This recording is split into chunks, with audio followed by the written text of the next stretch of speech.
Calls and puts क्या होते हैं, वो मार्केट में कैसे काम करते हैं, एंड उसके लिए हमें और क्या क्या अंडरस्टैंडिंग लेनी चाहिए, इस वीडियो में हम ये सब देखेंगे। टू सिंपली एनालॉजिकल टर्म्स में देखें तो एक एग्जांपल के थ्रू हम समझेंगे कि ऑप्शंस क्या होते हैं। ऑप्शंस के बारे में जानकारी लेने के लिए सपोज करो कि हम एक घर खरीदना चाहते हैं और उसकी वैल्यूएशन 1 करोड़ रुपया है, बट वो जो घर है वो अपराइट या अभी के अभी उनको खरीदना नहीं है। We want some buy time, we want to buy some time. तो उसके लिए हमने मार्केट में से एक घर पसंद किया, पर क्योंकि मैं सर्च आउट कर रहा हूँ इसलिए मैं अपफ्रंट उसको 1 करोड़ रुपए के लिए बुक नहीं करूँगा, पर मैंने बिल्डर से ये बोल के एक टोकन मनी उसको दिया 1 लाख रुपीज़ का, और 1 लाख रुपीज़ में उसको बोला कि आफ्टर 2 मंथ्स मैं उस घर को जो हम आज की टर्म्स में क्लोज रूप कर रहे हैं कि भाई मेरा 1 करोड़ रुपए के हिसाब से मैं बाकी के 99 लाख रुपीज़ आपको देके घर खरीद लूंगा। तो मैंने बिल्डर को क्या दिया, 1 लाख रुपीज़ का टोकन मनी। अभी जो टोकन मनी है उसने मुझे 2 महीने का वेटिंग पीरियड दिया। अगर वो 2 महीने मुझे कोई और अच्छा ऑप्शन मिल गया या कोई और अच्छा घर मिल गया, तो मैं ये ऑप्शन जो कि मैंने 1 लाख रुपए में साइड पे रखा था, ये वो मैं रियलाइज नहीं करूंगा, और उस केस में मैं बाकी के 99 लाख रुपीज को ना देते हुए उस घर को चूज नहीं करूंगा।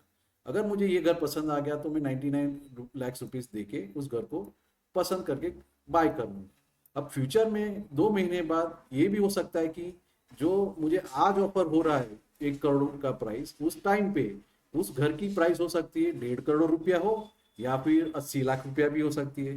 पर क्योंकि मैंने बिल्डर के साथ एक अग्रीमेंट किया कि मेरा घर जो है मैं 1 करोड़ में लूंगा, ये लो आपका टोकन में, तो इस तरह से मैंने एक ऑप्शन अपने लिए चूज करके रखा। तो हम अब चलते हैं मार्केट के टर्म्स में ऑप्शंस क्या होते हैं। तो ऑप्शंस दो प्रकार के होते हैं, एक होता है कॉल ऑप्शन, एक होता है पुट ऑप्शन।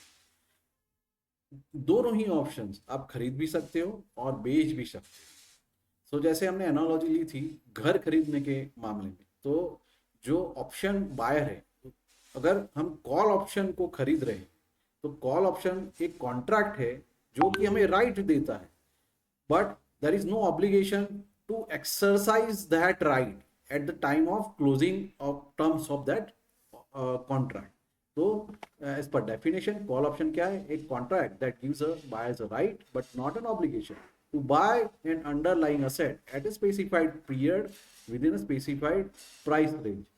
इस केस में अगर आप कॉल ऑप्शन बाय भी कर सकते हो और कॉल ऑप्शन सेल भी कर सकते हो। जैसे घर की एनालॉजी में हमने एक ऑप्शन बाय किया था 1 लाख रुपीज में कि भाई मैं 1 करोड़ में घर लूंगा, तो सामने बिल्डर ने वो ऑप्शन सेल भी तो किया था विद टेकिंग 1 लाख रुपीज। तो इन दैट सेंस हम कॉल ऑप्शन बाय भी कर सकते हैं और सेल भी कर सकते हैं। उसका बिल्कुल उल्टा पुट ऑप्शन के बाद, पुट ऑप्शन अगेन एक कॉन्ट्रैक्ट है, again it is a right but not having an obligation to sell an underlying asset at a specified price within a specified time.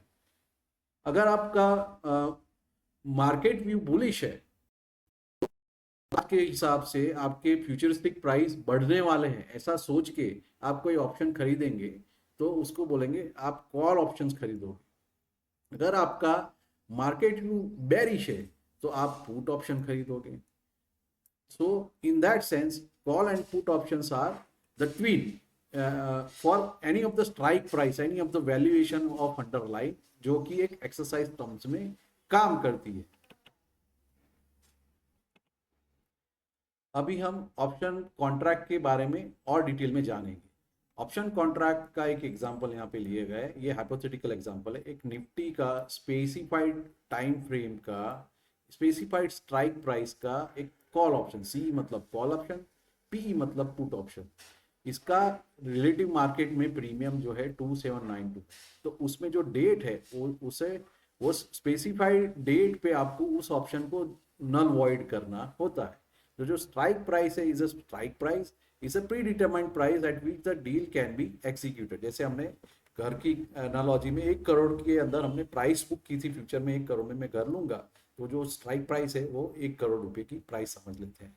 जो प्रीमियम है, premium is the token amount और an amount that you are paying, जो कि आप option buying के लिए use करते हो। घर की एनालॉजी में अगर बात करें तो हमने 1 लाख रुपया दे के एक टोकन मनी दिया था। सो उसमें हमने 1 करोड़ के अंदर ऑप्शन रियलाइज करने के बारे में बताया था। तो जो 1 लाख रुपीज था वो वहां पे प्रीमियम था। यहाँ पे प्रीमियम क्या है, ₹2792। अभी एक्सपायरी क्या है, expiry is the date on which this option either weekly, इस केस में अभी निफ्टी तो वीकली एंड मंथली एक्सपायरी होती है, तो उन केसेस में ये ऑप्शन उन रिलेटिव डेट्स पे रियलाइज होंगे या तो नल एंड वॉइड होंगे। तो मतलब ऑप्शन उस डेट तक ही वैलिड रहेंगे। हमारे लिए जैसे हम घर की एनालॉजी में बात कर रहे थे तो हमने 2 महीने का टाइम पे मांगा था। तो इस एनालॉजी की टर्म्स में अगर निफ्टी का स्पेसिफाइड एक डेट का रिस्पेक्टिव स्ट्राइक प्राइस का कॉल ऑप्शन हम बाइंग करेंगे तो उसकी कुछ प्रीमियम हमें पे करना पड़ेगा in the market. Now if we are paying 14,900 का जो स्ट्राइक प्राइस है उसके करस्पॉन्डिंग हम प्रीमियम 2792 पे कर, मतलब कि मैं इन फ्यूचर मेरा जो ब्रेक इवन पॉइंट रहेगा वो 14,900 प्लस 2792 मतलब 17,692 मेरा ब्रेक इवन पॉइंट रहेगा, या कि ब्रेक इवन पॉइंट। अभी इस केस में जब कभी मेरी मार्केट वैल्यू या तो जो अंडरलाइंग एसेट है उसकी वैल्यूएशन अगर 17,692 के ऊपर कहीं क्लोजिंग आती है at the time of realisation of contract, और एट द टाइम कि जबकि कॉन्ट्रैक्ट नल एंड वॉइड होने वाला है या तो एक्सपायरी टाइम के आसपास, अंडरलाइंग एसेट की वैल्यू अगर 17,692 से ऊपर क्लोज होती है, फॉर एग्जाम्पल 20,000 क्लोज होती है, तो मुझे 20,000 माइनस 17,692 जितना प्रॉफिट मिलेगा उस ऑप्शन को रियलाइज करने के लिए। बट बाय एनी मीन्स अगर अंडरलाइंग एसेट की वैल्यू 17,692 के नीचे क्लोज होती है तो मुझे कोई भी प्रॉफिट नहीं होगा, मुझे लॉस होगा। और लॉस कितना होगा, जितना मैंने प्रीमियम पे किया होगा उतना। मैंने प्रीमियम कितना पे किया to purchase that option 2792। In analogy of buying house scenario जहां पे हम 1 लाख रुपीज का प्रीमियम पे करके 1 करोड़ में हम घर लेने की बात कर रहे हैं।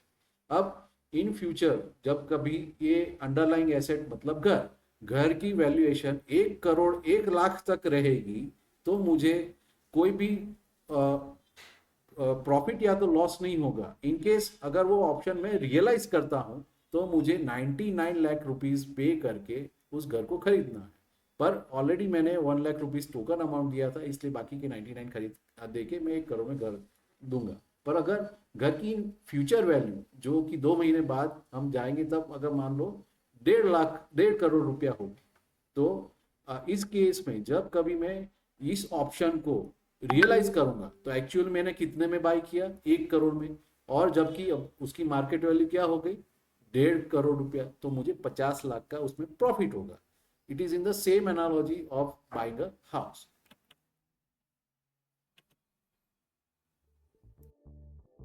ऐसी और इन डेप्थ जानकारी के लिए और फ्यूचर एंड ऑप्शंस को एडवांस में सीखने के लिए मेरा एक वीडियो है, इसका नाम है future and options basics for beginners the ultimate guide, जो कि आपको डेरिवेटिव्स, कॉल्स एंड पुट्स के बारे में इंफॉर्मेशन देते हैं।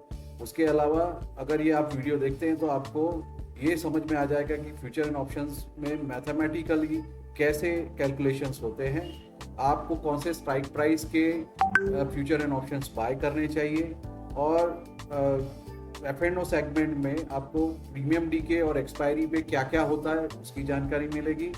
और तो और आपको ऑप्शन बाइंग करते समय कौन से रिस्क मैनेजमेंट रूल्स को फॉलो करना है वो लाइव एग्जांपल के साथ वहाँ पे बताया गया है। So please watch that video for more details.